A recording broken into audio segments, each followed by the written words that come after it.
Bonjour à tous. Bonjour à tous et bienvenue à un nouvel épisode de notre podcast. Aujourd'hui, nous allons explorer un sujet vraiment fascinant. Comment des petites habitudes peuvent faire des progrès énormes, surtout quand il s'agit d'apprendre ou d'améliorer son français. Exactement.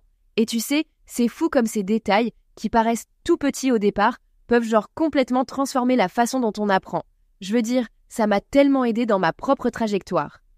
Oui, tu as parfaitement raison. Dans cette première partie, nous allons donc découvrir ensemble ces habitudes. Je pense que vous, nos auditeurs, allez voir combien quelques ajustements simples dans votre quotidien peuvent avoir un impact significatif. Je dirais même presque surprenant. Oh, mais totalement. Et je veux dire, on parle pas seulement de bûcher à longueur de journée, hein. Même des choses comme, je sais pas, écouter un podcast. Comme celui-ci ? Exactement, tu lis dans mes pensées. Des choses comme ça peuvent déjà vous mettre sur le bon chemin. Alors, vraiment, restez avec nous. Tout à fait. Nous sommes là justement pour partager nos expériences, nos conseils pratiques et, surtout, faire de ce cheminement une aventure plaisante et enrichissante. Allez, on s'y met ? C'est parti. Alors, comme promis, parlons de ces petites habitudes qui font toute la différence. Et vous savez, une des plus puissantes, c'est l'immersion audio. Écouter un peu de français chaque jour, même sans faire d'efforts conscients pour tout comprendre, ça vous change littéralement le cerveau. Oh oui. Et il faut pas penser que ça doit être un exercice formel, écouter des enregistrements scolaires ou quoi. Non. Ce qui marche super bien, c'est d'incorporer des choses que vous aimez déjà. Comme, je sais pas, des séries, des musiques. Exactement. Même des chansons avec leurs paroles parfois répétitives peuvent être une très bonne entrée en matière. Par exemple, si vous commencez à fredonner une chanson en français, petit à petit, vous intégrez la langue d'une manière presque inconsciente. Et c'est là où c'est magique. Parce que, et je le remarque surtout chez mes étudiants, ils disent souvent qu'au début, ça paraît inutile, mais après quelques semaines, ils commencent à reconnaître des mots, des phrases. Et honnêtement, c'est trop satisfaisant. Oui, c'est vrai. Parfois, on sous-estime l'effet cumulatif. Ce n'est pas parce que vous ne comprenez pas tout au départ que cela ne marche pas. Ces moments où vous vous exposez à la langue, même si vous ne réalisez pas immédiatement tous les bénéfices, deviennent des briques solides de votre apprentissage. Oh, et ça revient à ton point tout à l'heure sur les podcasts. Je veux dire, les podcasts sont tellement accessibles. Et pratiques. Exactement. Vous pouvez les écouter n'importe où, en marchant, en faisant la vaisselle, même dans le métro. Alors c'est vrai. Et avec cela, je dirais que l'essentiel est de maintenir une régularité. Mieux vaut écouter 10 minutes tous les jours qu'une heure une fois par semaine. Cette constance, c'est un élément clé pour progresser durablement. Absolument. Alors, si vous n'avez pas encore cette habitude, c'est peut-être le moment parfait pour commencer, non ? Essayez. Insérez de l'écoute en français dans votre routine quotidienne et vous verrez des résultats qui, je pense, vont vous étonner. Et justement, en parlant de ces habitudes efficaces, il y a une méthode qui, selon moi, est absolument fascinante. La répétition active. En gros, il s'agit de revoir, mais pas de n'importe quelle façon, des mots ou des phrases que vous avez déjà appris en les pratiquant activement. Vous vous engagez avec le contenu d'une manière plus profonde, plus consciente. Oh, et ça peut être tellement puissant. Ça m'a sauvé quand j'apprenais un nouveau vocabulaire. Pas seulement en relisant des listes de mots. Mais en les utilisant dans des contextes différents. Exactement. Créez vos propres phrases, posez des questions avec ces mots, ou même, je sais pas, les répéter à voix haute dans plein d'intonations. Ça devient presque un jeu. Et franchement, c'est beaucoup plus amusant que juste lire des fiches. Oui, et ce qui est le génial avec cette méthode, c'est qu'elle consolide votre mémoire à plusieurs niveaux. Vous ne faites pas que reconnaître les mots. Vous les possédez. Voilà, c'est exactement ça. Et en plus, cela améliore votre confiance quand vous communiquez. Parce que vous sentez que ces mots, ils font partie de votre propre vocabulaire. Vous ne cherchez pas. Ils viennent naturellement.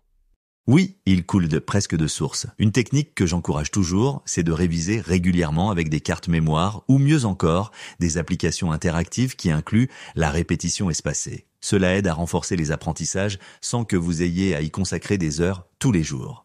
Oh, et quand tu parles des applications, on peut aussi mentionner les échanges linguistiques.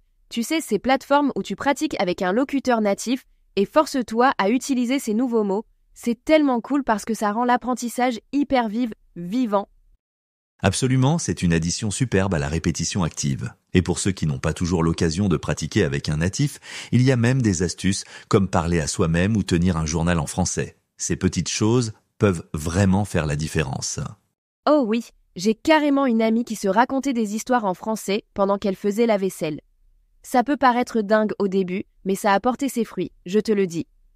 C'est un excellent exemple. Ce que je veux souligner ici, c'est que la répétition active devient beaucoup plus efficace quand elle est intégrée à vos activités quotidiennes. N'attendez pas d'avoir des conditions parfaites pour pratiquer. Commencez là où vous êtes, avec ce que vous avez. Et justement, en parlant d'intégrer ces techniques dans votre quotidien, l'apprentissage par l'environnement est une méthode incroyablement efficace. Le simple fait de vous entourer de français au quotidien peut transformer votre façon d'apprendre sans même que vous vous en rendiez compte. Oh, mais carrément. Et c'est pas genre une exagération.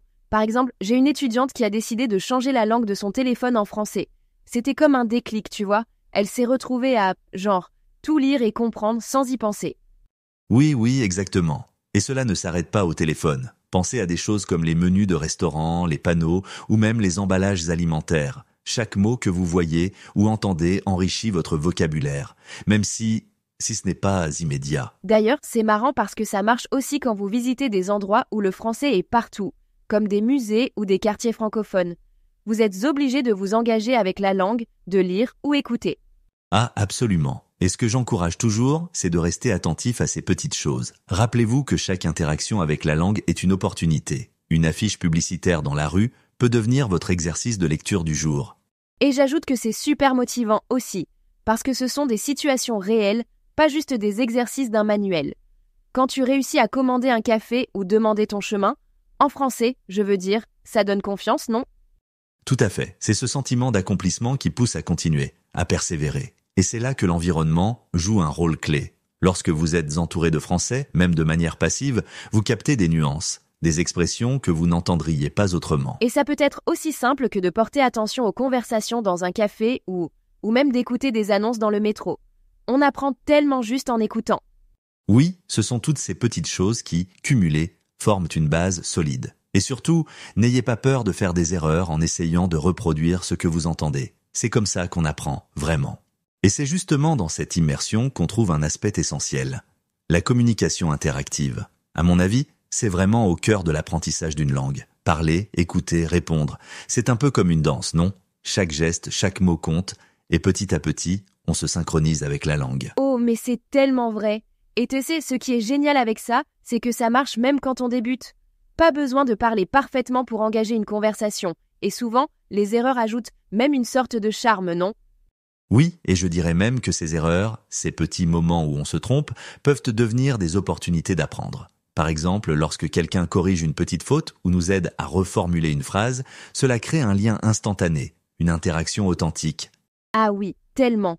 Et parfois, c'est marrant comme certaines expressions se gravent dans ta mémoire, juste parce que quelqu'un t'a corrigé avec beaucoup de bienveillance. Moi, perso, je me rappelle encore la première fois où j'ai dit « je suis chaude » au lieu de « j'ai chaud ». La personne a éclaté de rire, mais ça m'a marqué à vie. Voilà un parfait exemple. Mais pour revenir à la communication interactive, il y a une clé essentielle, écouter activement. Je pense que souvent, on se concentre trop sur ce qu'on va dire plutôt que sur ce que l'autre personne exprime. Oui, et ça, c'est un piège classique. Écouter activement, c'est pas juste entendre, c'est vraiment capter l'intention, les émotions derrière les mots. Par exemple, quand quelqu'un utilise une expression idiomatique, c'est l'occasion idéale de demander « ça veut dire quoi exactement ?» Ah, absolument. Ce genre de questions ne montre pas seulement votre curiosité, mais aussi votre engagement dans la conversation. Et souvent, les gens apprécient vraiment qu'on leur demande d'expliquer leur langue. Cela crée une connexion sincère. Oui, et ça marche dans toutes sortes de contextes, hein. Genre, que ce soit dans une discussion avec des amis, des collègues ou même un serveur au restaurant.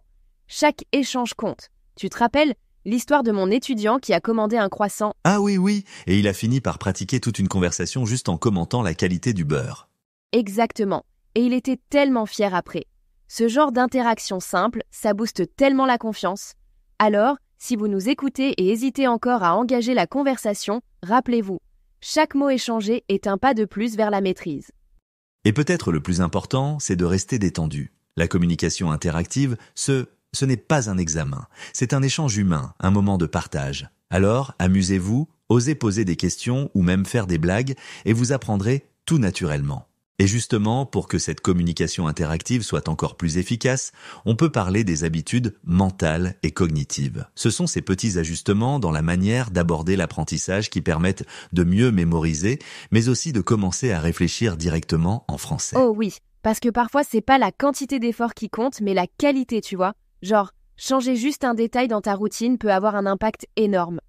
Exactement. L'une des premières habitudes cognitives que je trouve utile, c'est ce qu'on appelle la visualisation. Imaginez des scènes, des objets, des conversations en utilisant les mots ou les expressions que vous apprenez. Cela active plusieurs parties de votre cerveau, ce qui rend l'apprentissage plus efficace. Oh, et c'est même amusant, franchement. Moi, j'avais un étudiant qui visualisait toujours qu'il était dans un marché français, en train de demander des légumes ou des fruits. Et tu sais quoi? Dès qu'il était vraiment en France, il se sentait plus à l'aise. Ah, c'est une méthode fantastique. Et cela me mène au deuxième point, la capacité d'observer sa propre pensée, ce qu'on appelle la métacognition. En gros, vous vous posez des questions comme « Comment suis-je en train de réfléchir à cet instant ?» Cela vous aide à identifier vos forces et vos points faibles quand vous apprenez. Oui, et c'est là que garder une trace de ses progrès peut t'aider, non? Genre, écrire un petit journal en français pour noter les réussites ou les mots difficiles. Ça donne une perspective sur ton cheminement. Parfaitement. Et il y a aussi le pouvoir de la répétition mentale. Si vous vous répétez des phrases ou des structures grammaticales dans votre tête tout au long de la journée, même silencieusement, cela renforce les connexions neuronales liées à la langue. Oh, totalement. Je fais ça tout le temps quand j'apprends une nouvelle langue. Genre, dans ma tête, je construis des dialogues imaginaires. Et en plus, ça, rend l'apprentissage plus vivant. Oui, cela vous plonge déjà dans une sorte de réalité linguistique. Et pour finir, j'aimerais mentionner l'importance de rester flexible dans votre mentalité. Beaucoup de gens s'auto-sabotent en pensant qu'ils ne sont pas bons en langue. Mais cela, je vous assure, est une barrière mentale qu'il faut dépasser. Ah, tellement vrai. C'est ce qu'on appelle une mentalité de croissance. Croire que l'on peut apprendre, même si c'est lent au début, ça change tout. Et puis, soyons honnêtes, c'est souvent une question de persévérance, pas de talent inné. Absolument. Si vous commencez à voir chaque difficulté comme une opportunité d'apprendre, alors même vos erreurs deviennent des atouts pour progresser. Et avec des habitudes simples mais efficaces comme celle-ci, vous verrez que rien n'est impossible. Donc voilà, si vous nous écoutez, commencez dès maintenant avec l'une de ces petites astuces. Elles peuvent vraiment faire une différence énorme sur le long terme. Et justement, quand on suit ces petites habitudes, vous avez sûrement remarqué ce moment où tout commence à se connecter, non? Genre, vos efforts donnent enfin des résultats visibles et vous commencez à vraiment sentir une différence. Oui, c'est souvent une étape fascinante pour quiconque apprend une langue. Ces moments où tout semble s'aligner. Peut-être, je vais partager une anecdote récente. Oh, je suis curieuse, dis-nous tout. Eh bien, j'ai un étudiant qui, après avoir intégré plusieurs de ses habitudes, la répétition active, l'exposition passive, la visualisation, a eu une expérience exceptionnelle. Il était à Paris pour la première fois et il a tenu toute une conversation avec un serveur sans hésitation. Ce n'était pas parfait, mais il s'est exprimé naturellement. Pour lui, c'était une victoire immense. Ah, mais c'est ça qu'on veut. Genre, ce moment où tu te rends compte que tu peux vraiment t'en sortir. Et moi aussi, j'ai une amie qui, après avoir écouté des podcasts en français pendant des mois, a réussi à passer un entretien d'embauche en français. Elle était super nerveuse, mais ce qu'elle m'a dit après, c'est que toutes ces petites heures cumulées, ça avait payé. Oui, exactement, et c'est souvent ce cumul, ces petites routines qui semblent anodines au début, qui produisent des résultats tangibles sur le long terme. Je trouve cela tellement inspirant. Et toi, as-tu remarqué d'autres exemples où ces méthodes ont fait leurs preuves? Oh oui, plusieurs, mais un autre qui me vient à l'esprit, c'est une de mes étudiantes qui tenait un journal quotidien. Elle avait peur de s'exprimer à l'oral au début, mais écrire l'a tellement préparée qu'une fois qu'elle a commencé à parler, c'était comme si elle avait déjà pratiqué depuis des années. Ce genre de transition, c'est magique. C'est vraiment remarquable. Et cela montre aussi que chacune de ces habitudes peut être adaptée selon les besoins spécifiques de chaque apprenant. Certains auront besoin de plus d'immersion, d'autres trouveront leur rythme dans les conversations ou l'écriture. Absolument. Et pour tous ceux qui nous écoutent, prenez un moment pour réfléchir. Quelle est l'une de vos petites victoires, un progrès que vous avez remarqué grâce à ces habitudes? Parce que vraiment, chaque étape compte. Et lorsque vous commencez à accumuler ces petites victoires, vous gagnez non seulement en compétences mais aussi en confiance, ce qui, finalement, vous pousse à aller encore plus loin. Et justement, à partir de toutes ces histoires inspirantes, on en revient à une question essentielle. Comment pouvez-vous, vous aussi, appliquer ces habitudes au quotidien pour transformer votre apprentissage? Exactement, parce que c'est pas toujours facile, hein? Entre le boulot, la famille et tout, trouver du temps pour consacrer à une langue, je sais que ça peut sembler un peu écrasant. Oui, mais c'est là que réside la clé. Ce n'est pas forcément une question de quantité, mais de qualité et de régularité. Même 10 minutes par jour peuvent produire des résultats exceptionnels sur le long terme. Mais la question vraiment, c'est « Êtes-vous prêt à relever le défi ?» Ah, j'adore ça. Le mot défi, parce que c'est aussi une question de mindset, tu vois. Plutôt que de se dire « Oh non, je dois encore pratiquer mon français aujourd'hui », pourquoi pas le voir comme « Cool, voyons combien je peux apprendre aujourd'hui ». Ça change tout. Tout à fait, et vous savez, chaque petit effort compte. Prenez l'habitude, par exemple, de poser une question simple en français chaque jour. Que ce soit à un collègue, un ami ou même un serveur. Cela devient un jeu presque. Oh, ou même juste chanter sous la douche en français. Oui, je vous vois sourire, mais je le dis sérieusement. Tout compte, même des petites choses comme ça. Et en parlant de défis, Pourquoi ne pas définir une habitude à essayer cette semaine ? Cela peut être aussi simple que de changer la langue de votre téléphone ou d'écouter un podcast en cuisinant. L'essentiel est de commencer là, maintenant. absolument. Et soyez indulgents envers vous-même, hein. C'est un processus, pas une course. Chaque mot que vous apprenez, chaque phrase que vous tentez de dire, c'est déjà une victoire. Et puis, je veux dire, il faut aussi célébrer ces petites victoires. Oui, c'est une aventure, une série de petits pas qui vous mènent à des sommets incroyables. Et nous sommes très heureux d'avoir pu partager notre expérience et nos conseils avec vous aujourd'hui. Oui, merci beaucoup de nous avoir écoutés. Ça t'a été un réel plaisir de discuter de tout ça avec vous. Alors, pour finir, c'est quoi ton dernier conseil, Zinedine ? Simplement ceci, soyez curieux, appliquez une habitude, une seule dès aujourd'hui. Et restez constant, vous verrez les résultats arriver plus vite que vous ne pensez. Et voilà. Donc, sur cette note, on vous souhaite plein de succès dans votre apprentissage. Et comme toujours, amusez-vous dans le processus. Merci encore et à très bientôt pour une nouvelle aventure linguistique. Au revoir à tous. À la prochaine! Ne partez pas encore. Regardez maintenant la deuxième partie de l'épisode, elle vous réserve encore plein de conseils utiles et de surprises. Et si ce podcast vous a plu, pensez à vous, s'il vous plaît, abonner et à cliquer sur j'aime pour nous soutenir. À tout de suite dans la suite de l'épisode.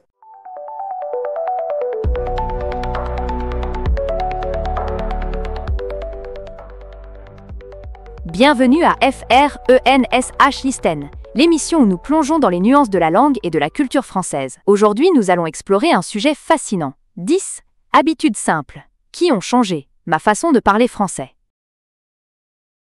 Oh là là, ça sonne intéressant déjà. Mais qu'est-ce que tu veux dire par d'idée ?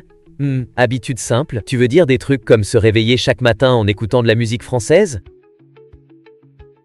Exactement. En fait, l'une des premières habitudes que je recommande, c'est de s'immerger dans le français tous les jours. C'est super important de s'entourer de la langue, que ce soit à travers la musique, les films ou même des conversations quotidiennes. Cette exposition constante peut vraiment améliorer votre compréhension et votre prononciation. Ah, je comprends. C'est comme quand j'ai essayé d'apprendre l'espagnol. J'ai regardé des telenovelas et je dois dire que, cela m'a beaucoup aidé. Mais, dis-moi, quel type de musique recommandes-tu pour cette immersion ?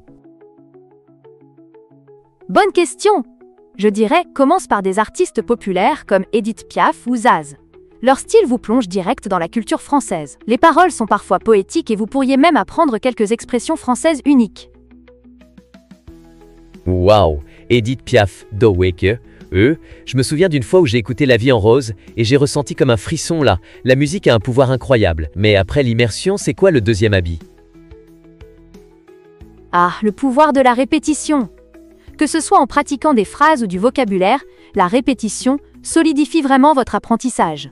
Par exemple, essayez de dire certaines phrases plusieurs fois, ou même de les utiliser dans différents contextes, ça va renforcer votre mémoire. Je vois. C'est comme quand on essaye de se rappeler d'un numéro de téléphone.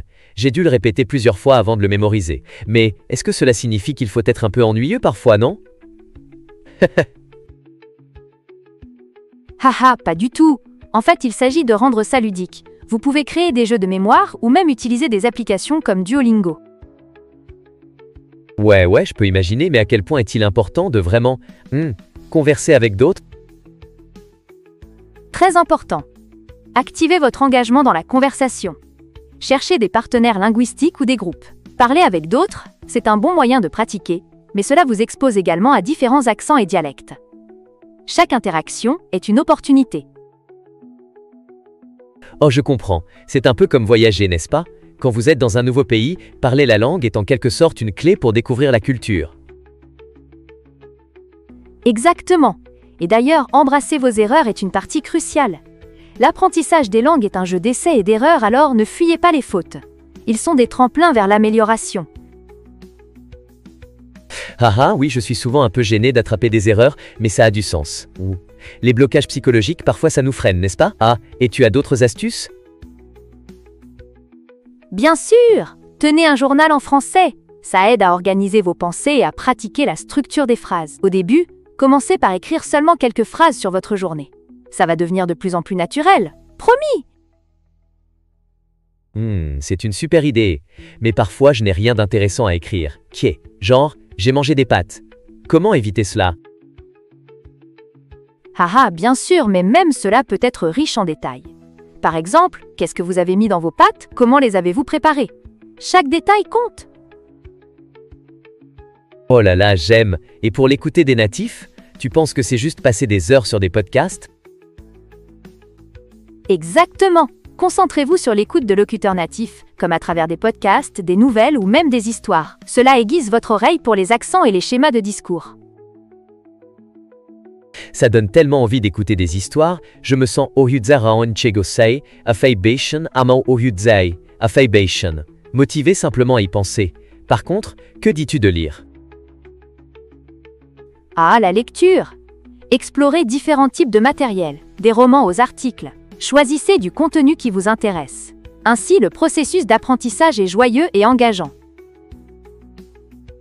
Ok, mais parfois les livres en français peuvent être gérés, genre vraiment difficiles. Gérer. Y a-t-il des stratégies particulières pour cela?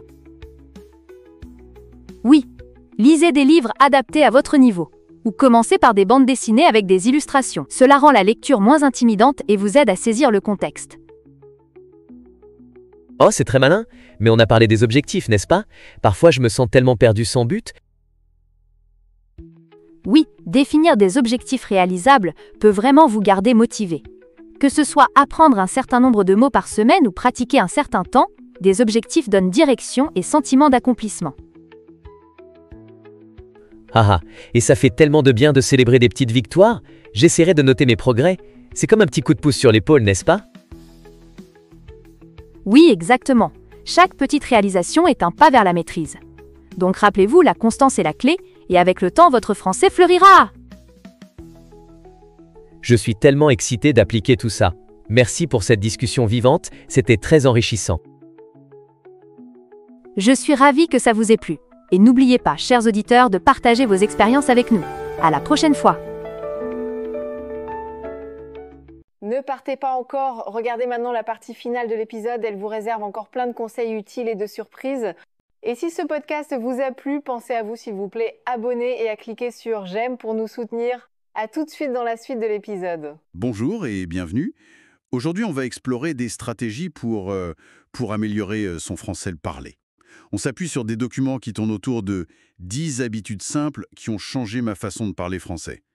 L'idée, c'est pas une formule magique, mais plutôt de voir quelles pistes concrètes on peut tirer de cette approche. Oui, tout à fait. Ces sources, elles insistent pas mal sur l'écoute. On y trouve des choses comme podcast français. C'est ça. Mais c'est plus large que ça. L'objectif, c'est de comprendre comment un ensemble de petites habitudes, si elles sont régulières, peuvent vraiment aider à parler plus fluidement. D'accord.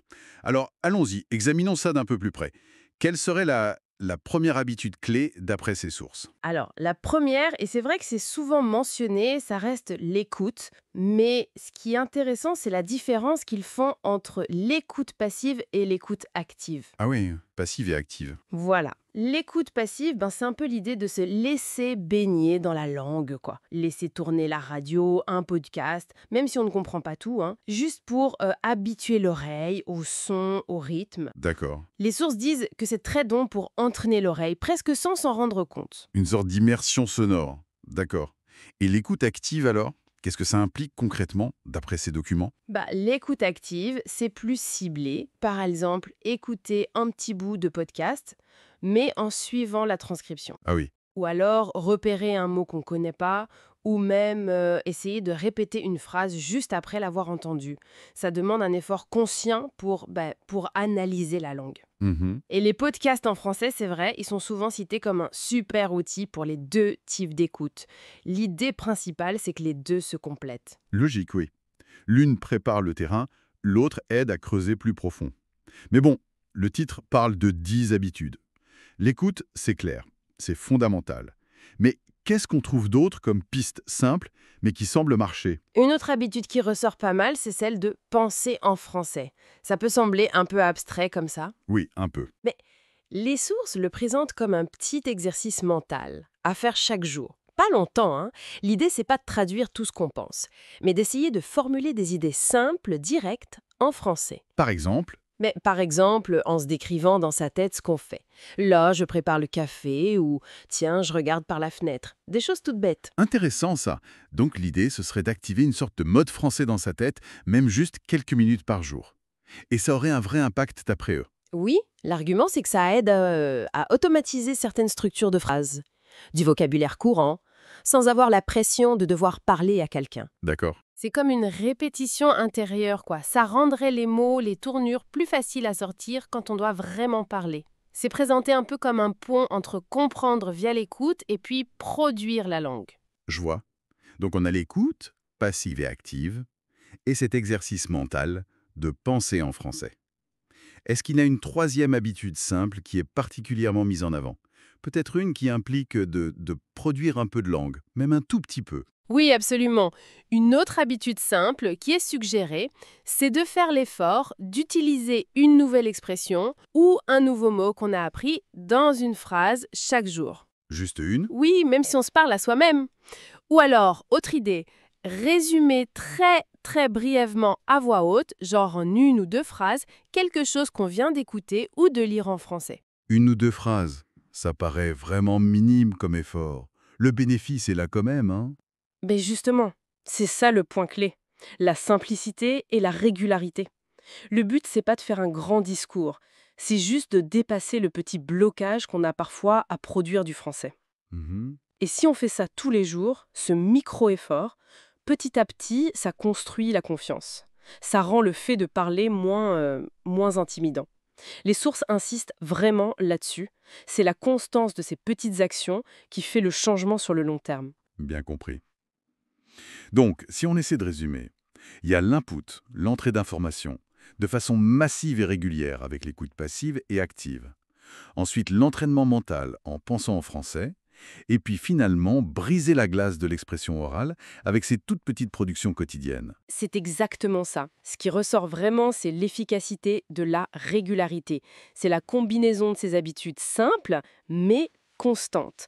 L'exposition à la langue par l'écoute, l'activation intérieure par la pensée et ces petits pas dans la production orale, tout ça forme un ensemble cohérent. Oui, il ne s'agit pas forcément de faire des changements énormes, mais plutôt des ajustements progressifs et surtout qu'on peut tenir dans la durée. Donc, pour quelqu'un qui voudrait progresser, l'approche suggérée ici, c'est d'avoir une méthode structurée, oui, mais qui reste accessible.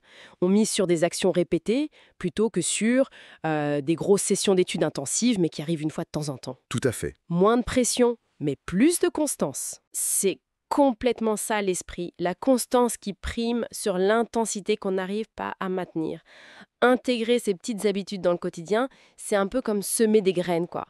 Et ça finit par germer en meilleure compréhension et surtout en une expression plus facile, plus naturelle. Et pour réfléchir un peu plus loin, mettons que quelqu'un maîtrise déjà bien l'écoute et commence à intégrer ces micro-habitudes de pensée, de parole, un peu en solo. Quelle pourrait être la prochaine étape logique, toujours dans cet esprit de simplicité, de régularité, pour vraiment ancrer le français parlé au quotidien? Bon, c'est une piste de réflexion à explorer pour plus tard.